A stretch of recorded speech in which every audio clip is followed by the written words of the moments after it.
Cada um de vocês, vamos começar nosso estudo. O pessoal vai chegando, mas temos um compromisso com o horário, não é isso? 8 horas a gente começa o estudo e hoje vem pra cá, minha irmã. Não tem problema não, pode vir. Vem, pega mais lá. Se quiser, não tem problema não. 8 horas a gente começa em ponto.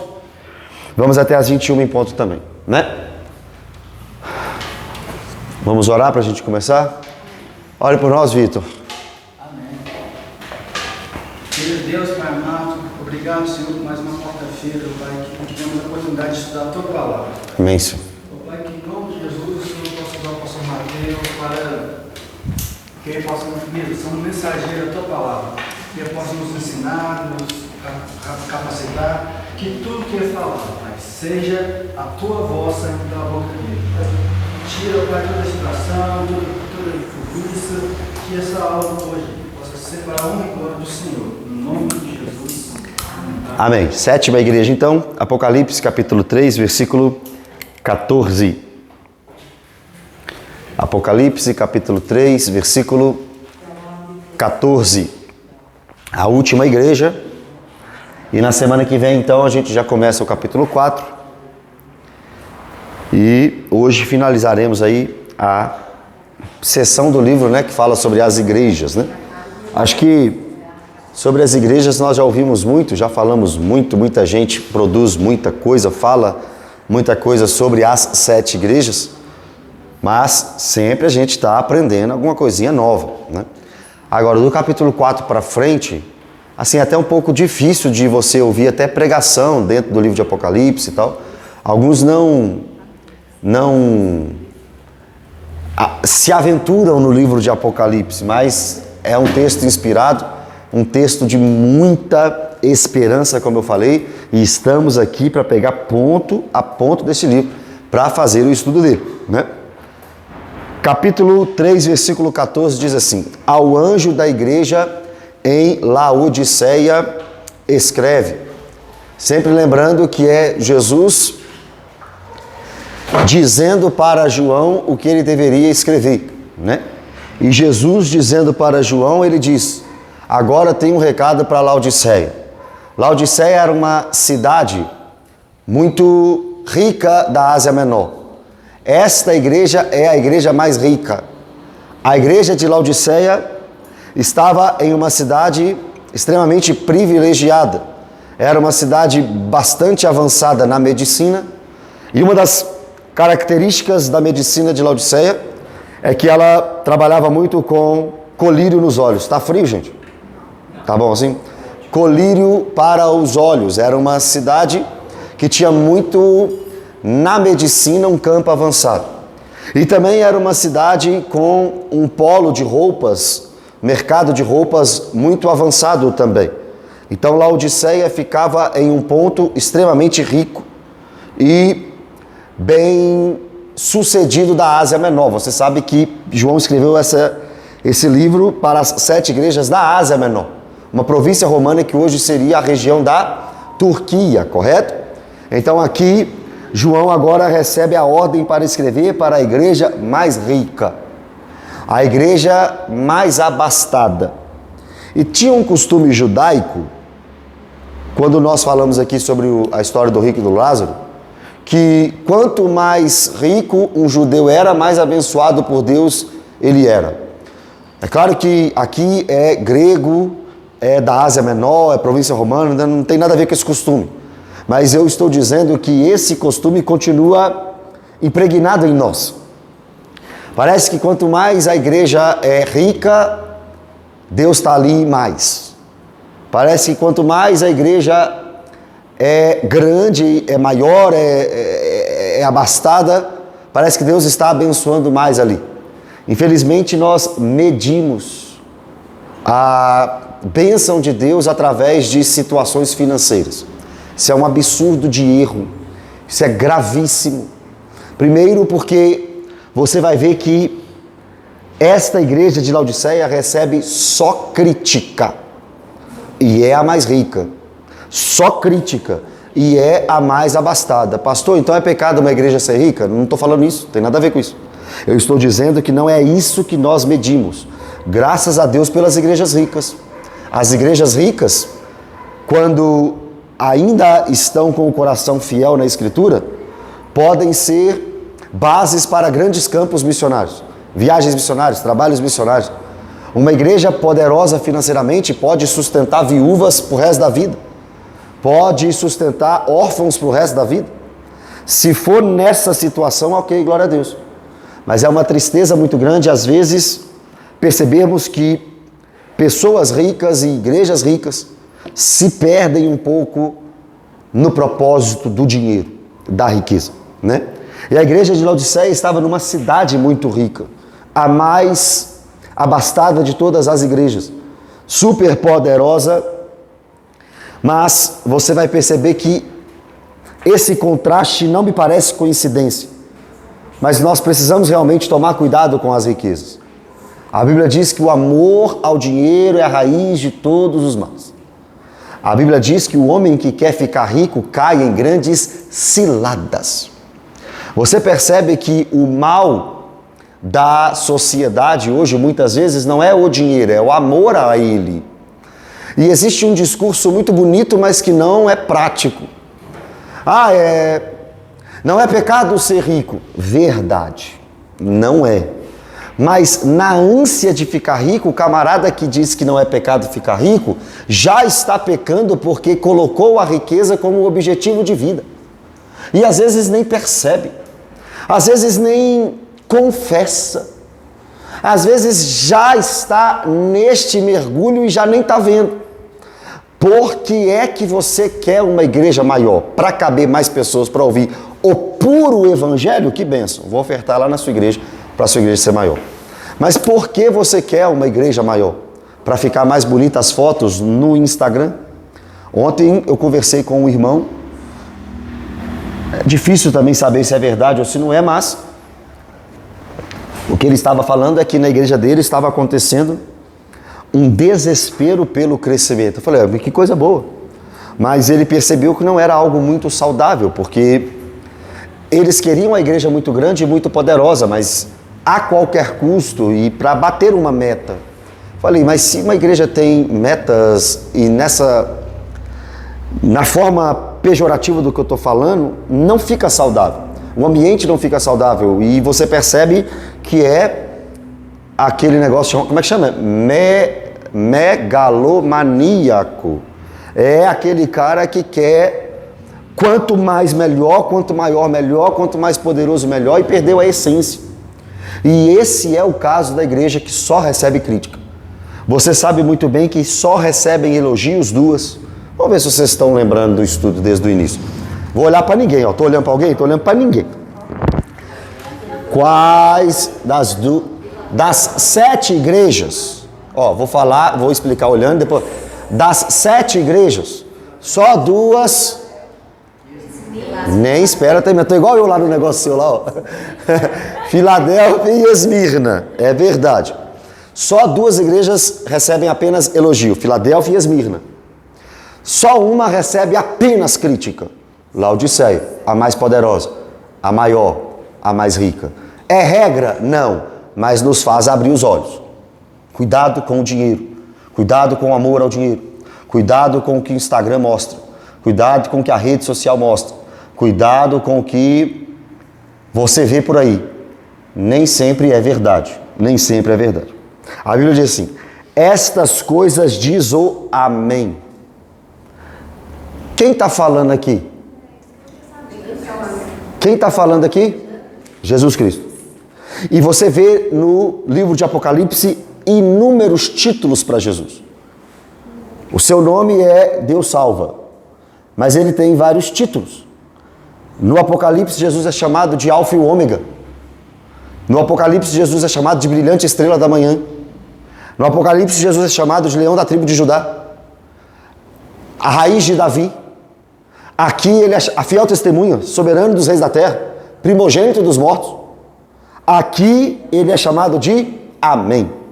E o que essa palavra Amém significa? Depende. Depende onde ela está na frase. Se a palavra Amém estiver no final da frase, ela significa que aconteça desta forma. concordamos que assim seja. Mas quando ela está no início, significa verdade. Você viu aquele... Você lembra, né, daquelas frases de Jesus assim, em verdade te digo? Em verdade te digo? E, na verdade, ele disse isso também para o ladrão, né? Em verdade te digo, hoje mesmo estarás comigo no paraíso. Amém, amém, lego. Amém, amém, lego no grego. Ou seja, é verdade o que eu te digo. É verdade o que eu te digo. Hã? Não. Não. O que eu acabei de ler? Não. O que você acabou de falar. Qual? Fala pro ladrão. Amém, amém. Para a igreja de Laodiceia? Não. Está no início. Em verdade te digo, hoje mesmo estarás comigo no paraíso. Em verdade, esse amém. Esse amém é o em verdade, entendeu? Em verdade te digo, hoje mesmo estarás comigo no paraíso. Neste caso aqui, então, é como o do ladrão. É verdade. Então, quando a Bíblia diz, nesse texto, que Jesus é o amém, a Bíblia está dizendo que Jesus é a verdade, né? Lá em João, ele diz que a lei veio por meio de Moisés, mas a graça e a verdade por meio de Jesus Cristo. A Bíblia também mostra para nós, Jesus dizendo em João 14, que ele é o caminho, a verdade e a vida. O que seria a verdade? A total revelação de quem é Deus, a total revelação dos planos de Deus, a total revelação da lei de Deus, a total revelação dos planos de Deus. Jesus é a verdade, o caminho, a verdade e a vida. Então essa primeira característica já nos mostra quem ele é, a verdade. É muito tranquilo falar isso no meio de protestantes, né? Mas quanto mais você tem isso impregnado no seu coração, menos heresias entram no seu coração, menos falsas religiões entram no seu coração. Nós temos um lema na Reforma Protestante, solos Christus, ou seja, somente Cristo. Jesus Cristo nos é suficiente em qualquer e em toda situação, porque Ele é a verdade. Se quisermos uma verdade, devemos procurar em Jesus. Na verdade, Ele disse uma certa vez, e conhecereis a verdade, e a verdade vos libertará. Jesus é a verdade. O que eu tenho que fazer para me libertar? O que eu tenho que fazer para me libertar? Eu tenho que ficar um final de semana num sítio para confessar minhas coisas lá, colocar meu pecado na cruz? Não.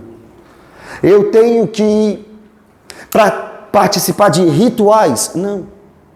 Conheça Jesus e você está livre. Pastor, mas eu ainda sou tentado, ainda tenho aquilo outro. Isso se chama discipulado e processo de santificação. Você é liberto no ato da conversão. As coisas velhas se passaram para quem está em Cristo. Ah, pastor, mas no meu caso não foi assim. Mas eu não posso ser guiado pela sua experiência. Eu tenho que ser guiado pelo que está escrito. Em verdade, aquele que está em Cristo é nova criatura. As coisas velhas se passaram, tudo se fez novo. Pastor, mas eu tenho que continuar lutando contra e pedir irmãos para me ajudar para o resto da vida. Mas a libertação sincera vem em Jesus. Pastor, passei por Jesus, não fui liberto. Você não passou por Jesus. E conhecereis a verdade, e a verdade vos libertará. Quem está em Cristo é nova criatura, as coisas velhas passaram, tudo se fez novo. Eu creio nisso, eu creio na sua experiência. Eu creio nisso, eu creio em outras pessoas. Não. Ele é a verdade. E a verdade liberta. Pastor, mas eu não fui liberto da mentira. Então você é um sem vergonha. Que tem que parar de mentir que você está pecando. É isso que você tem que fazer. Pecado não é espírito. Perdão. Mentira não é espírito. Mentira é pecado. A gente fica querendo assim, eu vou me libertar do espírito de mentira. Não existe o espírito de mentira. Existe a mentira, que é um pecado do coração mau do ser humano. Entendeu? Então ele é a verdade que nos liberta. Continuando. A testemunha fiel e verdadeira. Ele já tinha sido chamado de testemunha fiel. O que é testemunha? Aquele que carrega uma mensagem. E por causa dessa mensagem, às vezes, morre. Uma testemunha pode ser mártir. Aqui não é testemunha de um delito que você vai prestar depoimento à polícia, não é isso. É o carregador de uma mensagem. que é capaz de dar a vida por ela. Jesus é a testemunha fiel. Eu pergunto para você, Jesus deu a vida por causa de uma mensagem? É claro. Ele subiu à cruz pela mensagem do Evangelho. Ele é a testemunha de Deus. A testemunha de Deus deu a vida pelo Evangelho. E nós não podemos dar a vida pelo Evangelho hoje.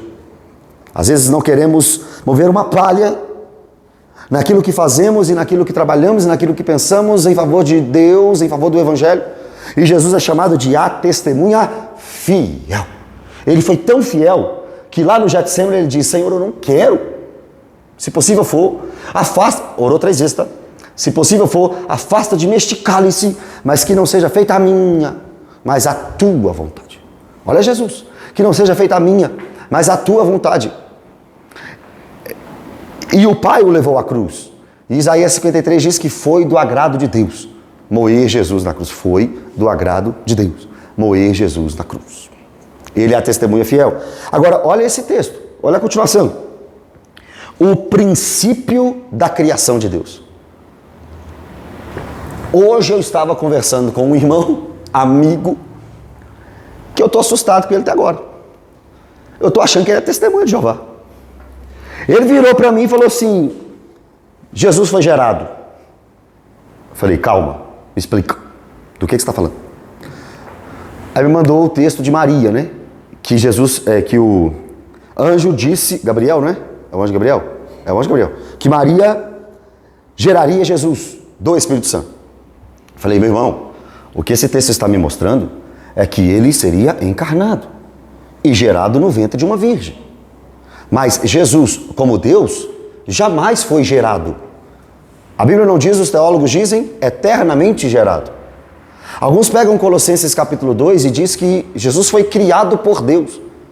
Isso torna Jesus, no mínimo, inferior a Deus. Jesus não é um ser criado, Jesus é Deus. E o texto dizendo aqui o princípio, não é que Jesus, ou melhor, que o Pai começou a sua criação em Jesus. Não. O princípio da criação de Deus é a fonte da criação de Deus. A origem da criação de Deus. Como é que eu sei disso? João 1. João 1 diz que nada do que foi feito sem Ele. Ele é o Criador. Jesus é o Criador. Ele é Deus. Não estou dizendo que Ele é o Pai. Porque nós cremos na Trindade, não na unicidade. Jesus, o Filho, o Pai e o Espírito Santo, um Deus apenas, em 3 pessoas distintas. Não fica meio ilógico? Fica ilógico, mas fica textual. Essa ideia está na Bíblia. Apesar da palavra Trindade não aparecer na Bíblia, o conceito dela está claramente exposto para nós desde Gênesis 1. Então nós compreendemos que Deus é um só, em 3 pessoas distintas. Ele não foi criado, Jesus. Na verdade, nada do que foi feito sem Ele. Ele é a fonte. Ele é a origem da criação de Deus. Né? É isso que está falando então.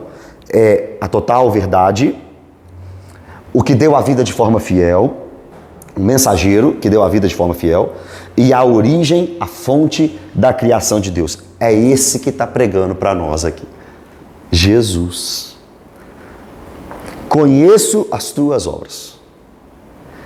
Ele é toda a verdade, Ele é o mensageiro fiel e Ele é o Criador. E esse ser tão magnífico vira para uma igreja e diz: eu conheço as tuas obras. Para onde escapar? Porque quem te critica, critica sem saber a totalidade. Mas quem te elogia também te elogia sem saber a totalidade. Eu acho que se todos que te criticam te conhecessem, poderiam te criticar mais ou te criticar menos, mas talvez menos.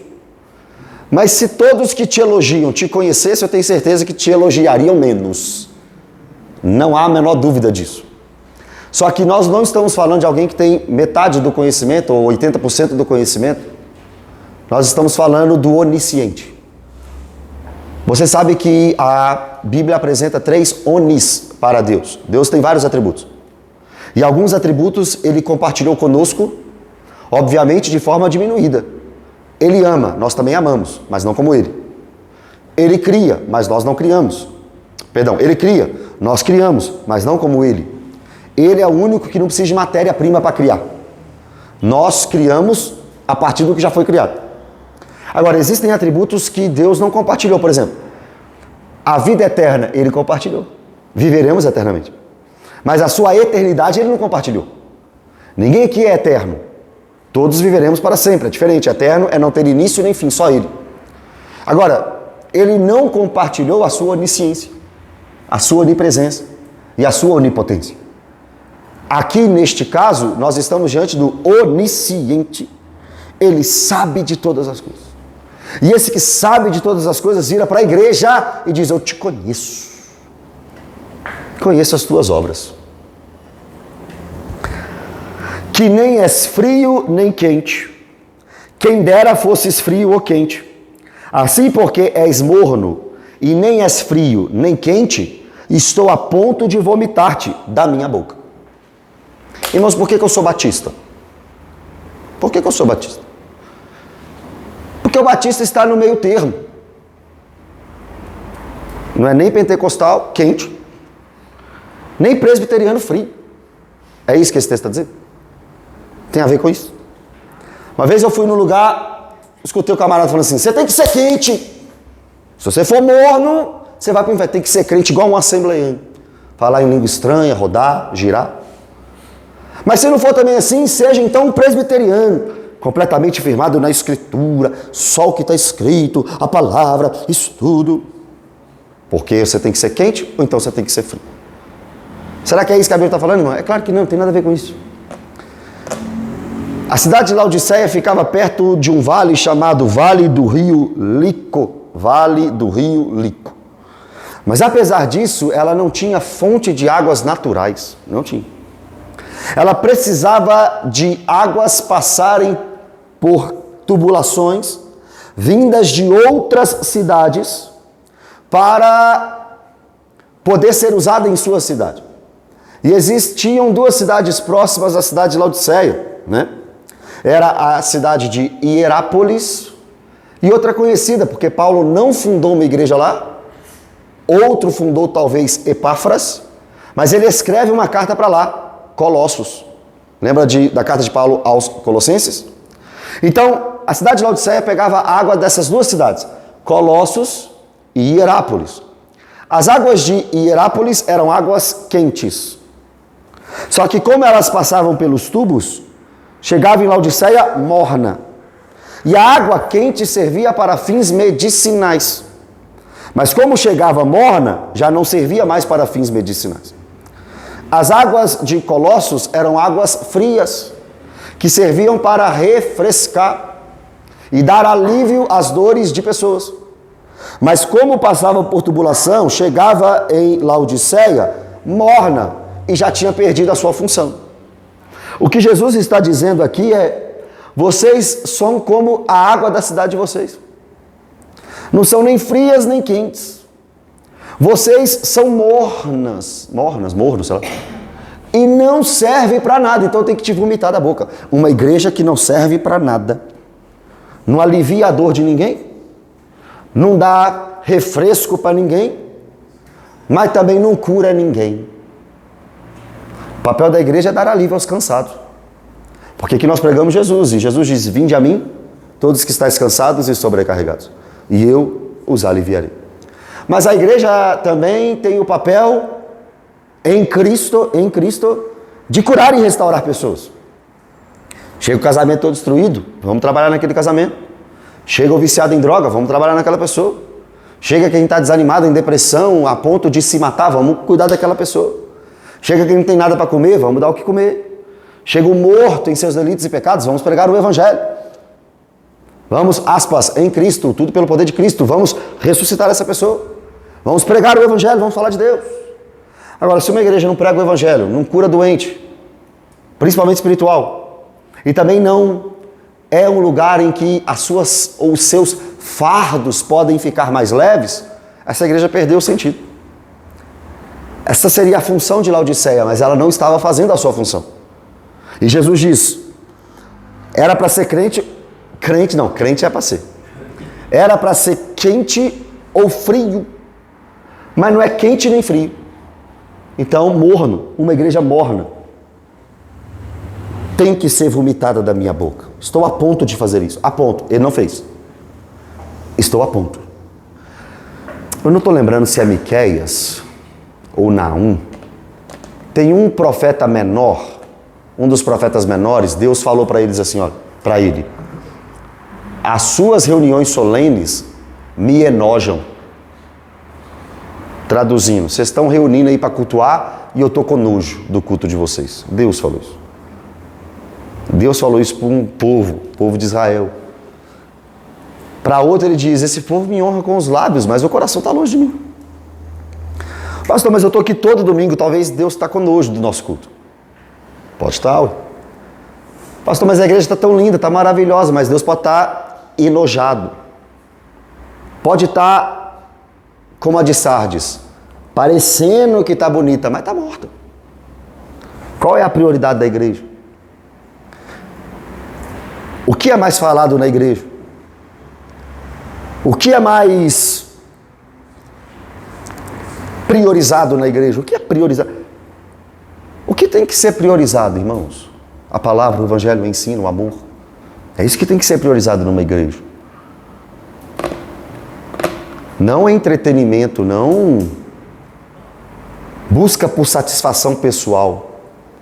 Não palestras motivacionais. Isso não é igreja. Tem lugar para isso, mas não na igreja. A igreja é a pregação do evangelho. A igreja é a pregação do evangelho.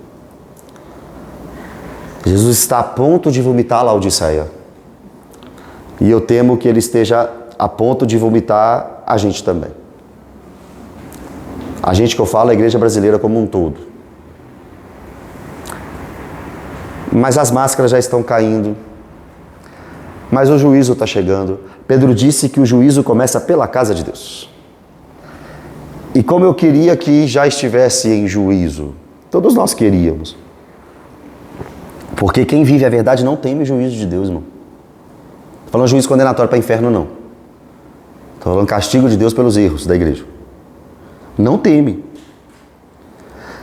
Só que agora, esta igreja de Laodiceia, ela tinha um problema, soberba, vaidade. Uma vez eu ouvi um pregador pregando esse texto numa igreja. Ele nunca mais foi convidado para pregar nessa igreja. Mas quem estava ali estava pescando e entendendo que ele estava falando daquela igreja. Pois dizes: estou rico e abastado, não preciso de coisa alguma. A igreja está falando isso. Era a igreja mais rica, da cidade mais rica. Voltando à introdução, por que ficou tão rica? Medicina avançada, colírio dos olhos que outro lugar não tinha, um grande centro comercial de roupas, lãs, vendia para a Ásia Menor inteira, poderosíssima. Como é que você sabe disso? Não pela Bíblia, a Bíblia não diz isso. Os comentaristas dizem isso. Laodiceia era uma cidade a ponto de ter sido destruída por um terremoto e sem ajuda de ninguém ter reerguido de novo. Era uma cidade muito rica e poderosa para a sua época. Então essa cidade rica e poderosa tinha uma igreja lá dentro, morna. E essa igreja morna, dentro da cidade poderosa, está dizendo: eu sou rico e abastado, eu não preciso de ninguém.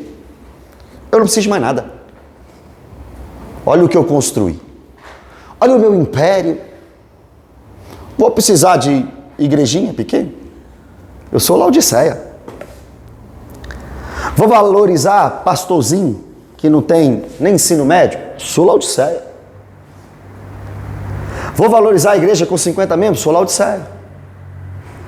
Mas uma vez eu ouvi um pregador dizendo que ele não pega conselho de quem não construiu o que ele construiu. Que para ele ouvir, o pastor tem que ter uma igreja com mais de 10, 15 mil membros. Se Moisés tivesse pensado isso, coitado de Jetro. Se Elias tivesse esse coração, ele não seria sustentado pela viúva. São coisas absurdas que a gente ouve e que entristece a gente. Sou rico e abastado, não preciso de mais ninguém. E infelizmente muitos de nós somos assim. Mas quem é você para me dar conselho? Enquanto a Bíblia diz, na multidão de conselhos, a sabedoria. Quem é você para me ensinar? Quantos membros tem sua igreja? Onde você chegou? O que você está fazendo para vir me dar lição de moral? Quem é você? É a igreja de Laodiceia. Sou rico, sou abastado, não preciso de ninguém. E talvez a igreja de Laodiceia estaria sendo hoje aplaudida na terra. Aplaudida por nós aqui.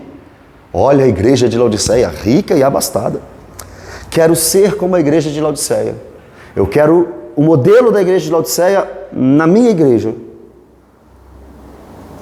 Só que aquele que sonda, olha para a Laodiceia e não vê o que a gente vê. Ele não impressiona. Esse que não impressiona com a Laodiceia foi o mesmo que falou uma certa vez para os seus discípulos que o templo não ficaria pedra sobre pedra. Quando os discípulos falaram assim, Jesus, olha que pedras, que construções.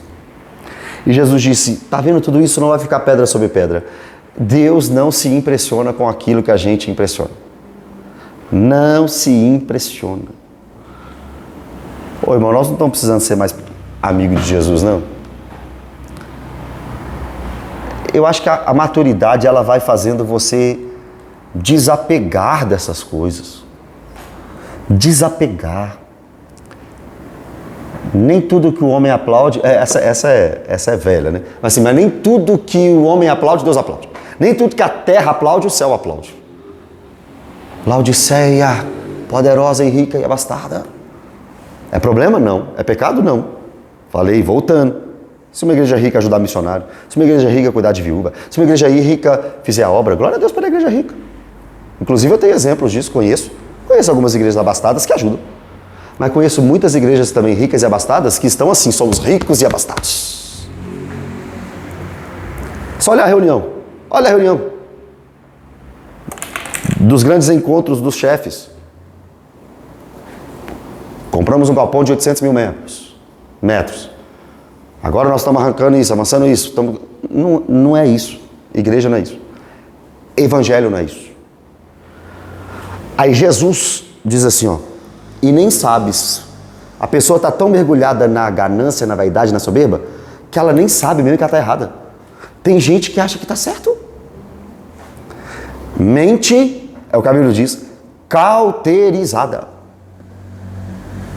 Doeu quando eu machuquei aqui, ó. Eu tenho um joelho todo arrebentado que eu, quando eu era criança, isso é verdade, estou zoando. Quando eu era criança, minha irmã fechou a porta de vidro lá de casa. Eu assistia muito desenho, eu achava que eu ia ultrapassar a porta se eu corresse. E eu fui pequeno, achando que ia atravessar, pá, bati, desmaiei, vidro no meu joelho. Só acordei com a minha mãe chegando no hospital. Doía demais meu joelho. Aí depois ficou cicatrizado e eu encosto, não dói mais nada. No começo doía, machucava, sangrava. Passou o tempo, não dói mais nada. É a consciência de muita gente aí. Nem sabe mais o que passou. No começo, mas será que é certo? Será que é certo? Será que pode? Será que não pode? Mas foi mergulhando tanto naquela areia movediça do pecado, da ganância, da soberba, que agora acha que tudo é certo. Ah não, é para ganhar vidas. Ah não, é porque é interessante. Ah não, é porque hoje é o nosso modelo. Ah não, é porque o mundo modernizou. Está cauterizado. Aí você vai falar assim, não, mas não é o padrão bíblico. Não interessa. Não julgueis. Você está com inveja. Não é o padrão correto. Não está nas escrituras. Mas o pragmatismo religioso já tomou conta do nosso meio. Ninguém quer saber o que é certo, irmão. Todo mundo quer saber o que dá certo. E nem sabes. Olha Jesus. Você acha que os pregadores de hoje parecem Jesus? Ó, você escuta a pregação só assim, eu tenho certeza. Ó. E nem sabes que tu és infeliz. Sim, miserável. Pobre. Olha a igreja, a cidade que tinha muito colírio para os olhos. Cega. Olha a igreja que vendia muita roupa. Nu. A igreja mais rica, não é regra, é o que aconteceu em Laodiceia. A igreja mais rica, para o Senhor, era a mais pobre. E olha o oposto, não é regra, mas aconteceu na Ásia. E tem grande chance de acontecer hoje com a gente. A igreja mais pobre era a mais rica. Qual? Esmirna. Pobre na terra, mas rica no céu. Esmirna. Laodiceia, rica na terra, pobre no céu. Vocês estão achando que vocês são alguma coisa? Vocês são miseráveis. Vocês são pobres. Vocês são cegos. E vocês são nus. Versículo 18. E eu acredito, de fato, eu entendo.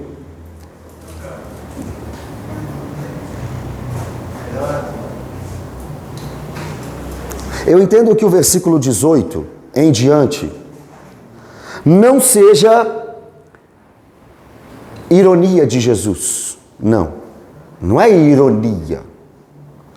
Eu compreendo que Jesus está aqui de fato chamando ao arrependimento. Jesus não está querendo expor ainda mais este erro. Porém, o que Jesus diz é a mais pura verdade. E daqui a pouco eu provo que ele não está sendo irônico. No 19, mas vamos para o 18 ainda. Aconselho-te que de mim, de Jesus, compre ouro refinado pelo fogo, para ti enriqueceres. Já que vocês são muito ricos e poderosos, eu vou aconselhar vocês a comprar de mim ouro. Só que ouro refinado pelo fogo. O que seria um ouro refinado pelo fogo? O ouro bruto tem muitas impurezas que precisam ser passadas pelo fogo, para que do fogo só sobre o ouro. O fogo... Espera aí só um pouquinho. Tá tudo bem? Amém, tudo bem, tudo certinho. O ouro, se não passar pelo fogo, ele continua com impurezas. Mas o ouro que é passado pelo fogo, é retirado dele as impurezas e a limpeza fica, só ouro. Passe por mim para vocês terem a verdadeira riqueza. Essa riqueza de vocês está suja. Essa riqueza de vocês está impura. Essas riquezas estão cercadas e mergulhadas em vaidade, prepotência, soberba. Mas eu tenho a verdadeira riqueza, Jesus está dizendo. E a verdadeira riqueza não é bens materiais. Vocês precisam passar por mim para serem verdadeiros ricos. Quem é o verdadeiro rico? Aquele que tem riquezas espirituais. Esse é o verdadeiro rico. Olha o texto, 18. Vestiduras brancas para te vestires, a fim de que não seja manifesta a vergonha da tua nudez. A cidade com mais polo de roupa, na verdade é uma cidade que tem uma igreja nua. E a nudez gera vergonha. Jesus está dizendo, eu tenho vestiduras brancas. Símbolo de justificação, de purificação, de santificação.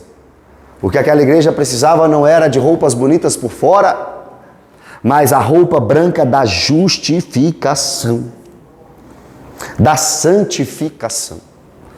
O que adianta uma igreja linda por fora, mas podre por dentro? O que adianta você, eu, com roupas bonitas por fora, mas podre por dentro?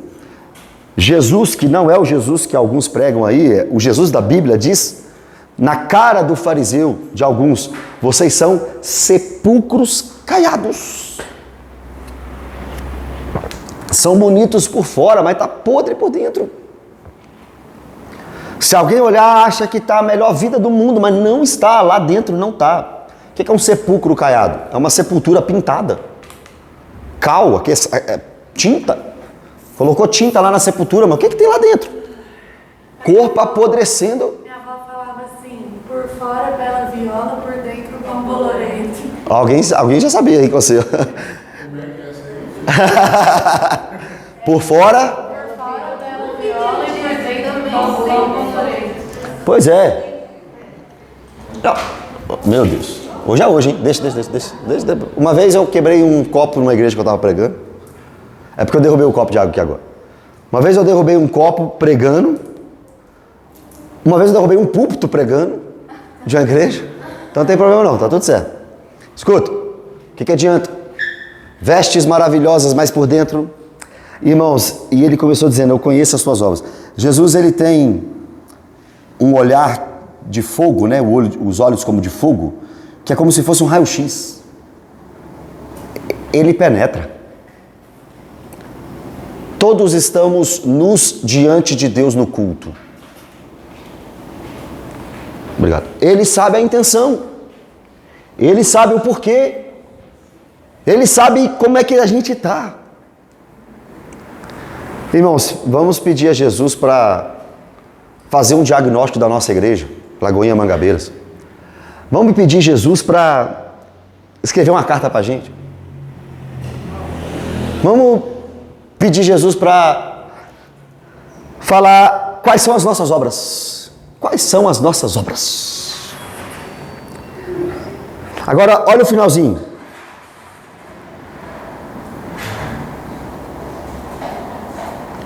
E colírio para ungires os olhos, a fim de que vejas. Aquela igreja maravilhosa e a cidade com a medicina mais avançada para os olhos, na verdade é uma igreja de cegos. E eu posso, Jesus dizendo, abrir os olhos espirituais de vocês. Eu posso, Jesus está falando. Eu posso tirar as escamas dos olhos, porque foi isso que ele fez com Saulo de Tarso. O seu colírio, produzido por vocês, não pode tirar a cegueira de vocês. E eu temo que Jesus esteja olhando para alguns de nós, pastores, hoje, dizendo, são cegos guiando outros cegos. Ah, Jesus não fala uma coisa dessa, não. Ele falou nos evangelhos. Cego guiando outro cego. Tem que comprar o colírio, mas não é o colírio do dinheiro da cidade. Os recursos e as grandes possibilidades financeiras não pode tirar a cegueira espiritual. Só Jesus pode.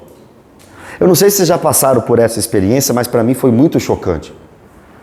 Quando algumas escamas caíram, quando eu converti, eu segui por alguns meses uma doutrina que hoje eu condeno e que hoje eu tenho nojo. E quando as escamas caíram dos olhos, Deus usou pastores e pregadores para me ensinarem a verdade. E quando as escamas caíram dos olhos, eu falei assim, meu Deus do céu. Eu entendi o que Paulo disse sobre Himeneu e Fileto, que as doutrinas deles eram como câncer. Tem gente que prega câncer, doutrina que mata. E mata aos poucos. Vai matando aos poucos. Hoje está muito bem, hoje está muito lindo. Mas o mesmo movimento que nós estamos vendo no Brasil matou a igreja americana. E a mesma teologia da prosperidade, teologia do coach, neopentecostalismo, isso matou a igreja americana. O liberalismo teológico matou a igreja europeia. E tudo isso está chegando no Brasil, mas ainda estamos aparentemente vivos. Se continuar, o Brasil pode ser um país pós-cristão, assim como a Europa. Porque não começou de uma tacada só. Isso é história, irmãos. Estuda. Estuda o movimento do liberalismo teológico na Europa. Estuda. Estuda a teologia da prosperidade, a teologia da confissão positiva, a teologia do hipergraça, mas eu falei uma aqui que eu esqueci. Hã? Não, não sei nem o que é isso, mano. Acho que é o mesmo nome para hipergraça. Para hipergraça? Ah, fala de novo. Isso tem a ver com leis? Não seguir leis? Isso. Tem a ver com isso, né? É isso. Inclusive o anticristo é chamado disso, de homem sem lei, lá em 2 Tessalonicenses. Então perceba, é o que está acontecendo. Mas ainda parece que a igreja está de pé. Cuidado, gente, cuidado, estou falando sério. Isso mata. Isso mata.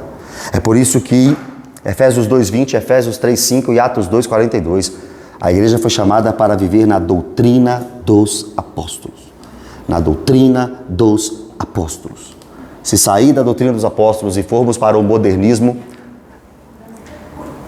é um prato cheio para matarmos as igrejas. Cegos guiando outros cegos. Só que Jesus, ele não julga como a gente no sentido de desistir. Por exemplo, eu, Mateus, já desisti de um monte de gente. Mas eu sei que eu não deveria. Mas já desisti, eu não aguento, eu adoeço. Eu adoeço, literalmente, de ficar mal. Desistir de quê? De pessoas, de hereges, de falsos pregadores e tal. Eu adoeço. Eu não aguento mais. Só que Jesus não é eu, graças a Deus. Ele não desiste.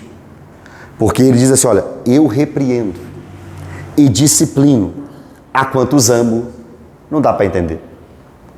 Deus me ama e o seu amor é tão grande, incondicional. Deus me ama. Sabe por quê, irmão? Porque ainda era a igreja. Só que tem uma parte que a gente precisa seguir também. Aí, tá vendo, pastor Mateus? Você tá todo errado nesse exagero seu aí. É um exagero. Mas, ó Jesus, ó. Sê, pois, zeloso e arrepende-te. Não existe esse negócio de, então é a igreja, vamos aceitar. Não. Arrepende. Volte. Arrepender é voltar. É convergir. Eu arrependo, mas é daqui para frente. Não. Eu arrependo, mas vou continuar. Eu arrependo, mas vamos continuar, porque está dando certo, está avançando. Não. Volta. Para a igreja de Éfeso lembre de onde caíste. Irmão, nós como seres humanos precisamos lembrar de onde caímos. E nós como igreja precisamos lembrar de onde caímos. Eu não sei se isso acontecerá, eu não sei. Eu só sei que o texto está me ensinando isso. Ele nos ama. Por isso ele repreende. Ele nos ama, por isso que ele está pregando isso aqui pra gente. Isso é Jesus pregando para a igreja de Laodiceia. A não ser que eu esteja muito errado, e não seja isso que esteja acontecendo num cenário nosso hoje atual. A não ser que eu esteja muito errado. Mas parece muito com a Laodiceia. Parece muito com a Laodiceia. E se nós estamos parecendo com a Laodiceia, a ordem de Jesus é: arrepende-te. Tem conserto. Ainda tem conserto.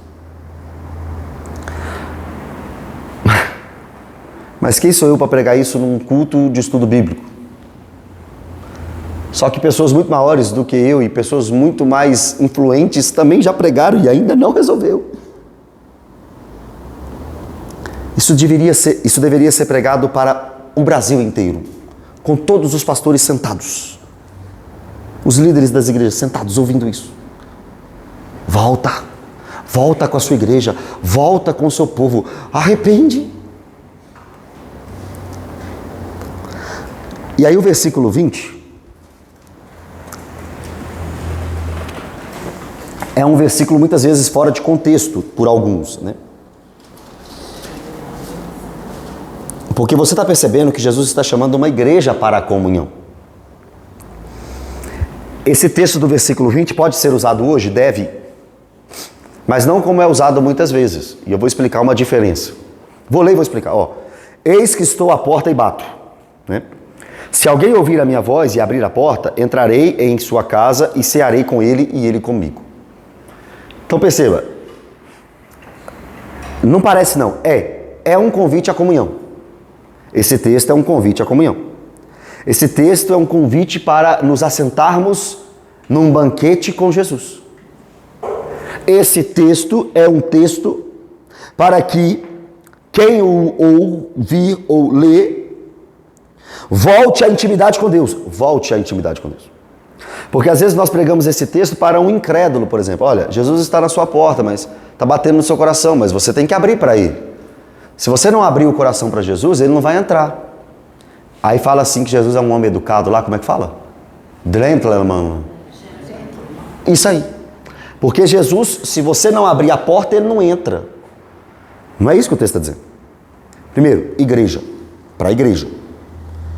Para a igreja pressupõe pessoas que já eram regeneradas, que tinham intimidade com Deus e perderam, apagaram o espírito.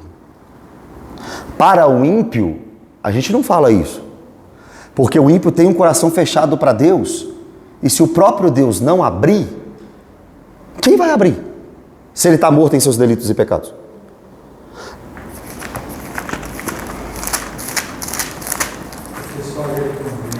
Certa mulher, isso mesmo, Atos 16, 14. Certa mulher chamada Lide, da cidade de Tiatira, vendedora de púrpura e temente a Deus, nos escutava. O Senhor lhe abriu o coração para atender às coisas que Paulo dizia. Pode falar, meu. Aqui está assim, eu cearei com ele. Isso. Então existem dois tipos de ceia. A ceia que a igreja faz e a ceia que o Senhor vai cear com a gente. A ceia que nós fazer isso em memória de mim. Não, sim. Não, o que a senhora está falando, eu não diria dois tipos de ceia.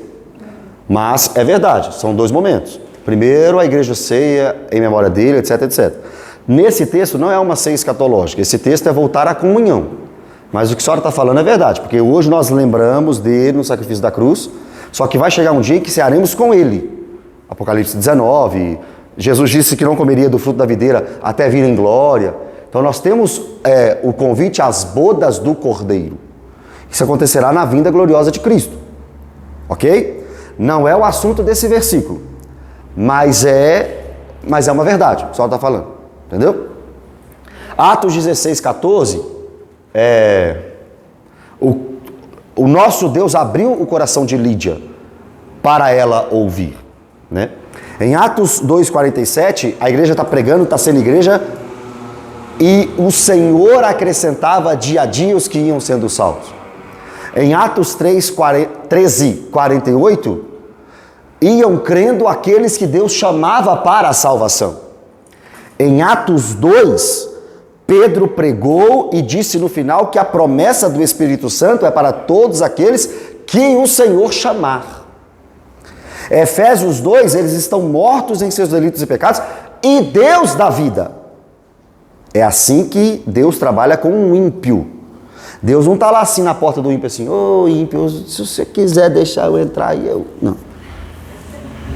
Ele abre o coração do ímpio, ou seja, ele convence do pecado, da justiça e do juízo. Caso contrário, se Deus não ressuscitar o morto, como é que o morto vai até Deus? Espiritualmente falando. Se Deus não tocar aquele coração e não abrir aquele coração, como a pessoa vai até Deus? Nossa, eu tenho tanta pergunta, mas, por exemplo, Deus, eu sei que eu acredito que Deus não se arrepende, né? Mas aí isso, por exemplo, da perda. Perda, não é perca não, né? Perda. Eu não falei perca, não. Falei não. Eu sei o que você está falando, eu lembro. Mas então, por exemplo, quando a Bíblia fala, né, Deus saiu de Saul. Né? O Espírito saiu de Saul. O Espírito saiu de Saul e ele foi apoderado. Né? Não, e saiu de vários homens também. Saul perdeu a salvação. Não. Na verdade é porque nós estamos olhando o Antigo Testamento na ótica do Novo, né? Será que hoje alguém que tem o Espírito Santo perde esse Espírito Santo? É isso que eu quero saber. Com certeza. Efésios 1,13 diz que nós somos selados com o Espírito Santo. E esse selo é o penhor da nossa herança, até o dia de Cristo. O Espírito Santo em nós é a garantia de que iremos ser salvos. Como é que eu sei que eu sou salvo? Porque o Espírito Santo está em mim, e ele é o penhor, é o Espírito Santo que vai me guiar até o dia de Cristo. O Espírito Santo no Novo Testamento é o penhor, ok? No Antigo Testamento, essa expressão de o Espírito se apoderou, o Espírito veio sobre, é capacitação para algo, não é habitação. É capacitação. Por exemplo... Você acha que Saul, por exemplo, está salvo? Não sei. Mas o Espírito deixar ele o Espírito não mais o capacita. Um exemplo disso é Davi, um exemplo oposto, mas que tem a ver. Quando ele peca, ele diz: cria em mim, ó Deus, um coração puro, e renova dentro de mim um espírito inabalável. Não me repulses da tua presença e não me retires o teu Espírito Santo. Então o Espírito Santo pode ser retirado. À luz do Novo Testamento, o Espírito Santo não é retirado. Então, do que Davi está falando?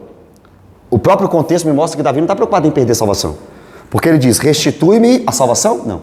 Restitui-me a alegria da salvação. Deus da minha salvação. Logo depois que ele diz: não me retires do Espírito Santo, ele diz: restitua a alegria da salvação. E também diz: Deus da minha salvação. Está no Salmo 51. Então o que ele está querendo dizer ali, eu compreendo, eu entendo, é que ele não queria que acontecesse com ele o que aconteceu com Saul. Ou seja, não retire o dom que o Senhor me deu de liderar Israel, de governar Israel, de ser o rei de Israel. Que este meu pecado não tenha consequências ainda mais graves do que a morte do meu filho com Batseba. Compreende? Porque você está falando aí da igreja, da teologia da prosperidade, que eu concordo. E aí eu já convivi com muita gente desse pessoal da igreja da prosperidade. E eu vejo assim, eles falam de Deus, tem Deus, batizou, não sei o que e tal, mas o pessoal assim, sai com um monte de mulher, sai com um monte de homem, fica, vai pra casa, enfim, vai pra festa de mundo e tudo mais, enfim. Então, essas pessoas, elas são salvas ou não são salvas? E ao mesmo tempo eu fico pensando porque assim, eu desde que eu converti, eu fico lembrando vocês, porque eu tinha muita dificuldade com muita coisa, eu dava um leitinho, né? Hoje eu vejo suas pregações que muitas vezes me incomodavam porque eu estava no início, hoje eu vejo assim com uma maturidade, como é isso mesmo, hoje é alimento sólido para mim, e como eu vejo em outras pregações também, alimento sólido eu busco isso. E eu converti, imediatamente se foi uma coisa muito engraçada, assim, eu não conseguia beber mais nada, eu nunca bebi muito, mas não consigo beber, sei que não é pecado, não consigo. Música, eu não consigo ouvir outra música, ou seja, o louvor é muito, não é muita coisa. Eu não consigo ir para lugares que eu iria. Mas ao mesmo tempo, eu estou no trânsito, eu continuo brigando, eu fico pegadinha e tal. Então eu tenho essas coisas. Aí tem horas que eu fico assim, aí eu vejo e falo, se você continua assim, é porque você não faz. É porque você mas deixa eu te explicar. Aí eu fico só, eu fico assim, será que eu converti mesmo? Será que Deus me chamou mesmo? Deixa eu te responder com Bíblia. Primeiro, pode ser uma grande dificuldade que você tenha, mas se você vive na prática, não converteu mesmo. Isso não é Mateus, é 1 João 3,6. Quem conhece a Deus não vive pecando. Quem vive pecando não conhece a Deus, nem nunca o conheceu. Então assim, a Dani é salva? Sei lá, você que tem que falar. O Espírito testifica ao seu Espírito que você é filho de Deus. Agora, no exemplo que você me deu, desses homens que vivem nessas igrejas e continuam na prática do pecado, só tem duas possibilidades. Ou nunca realmente se converteram, ou se converteram e estão vivendo uma vida que não agrada a Deus 100% e uma hora Deus vai chamá-los de volta.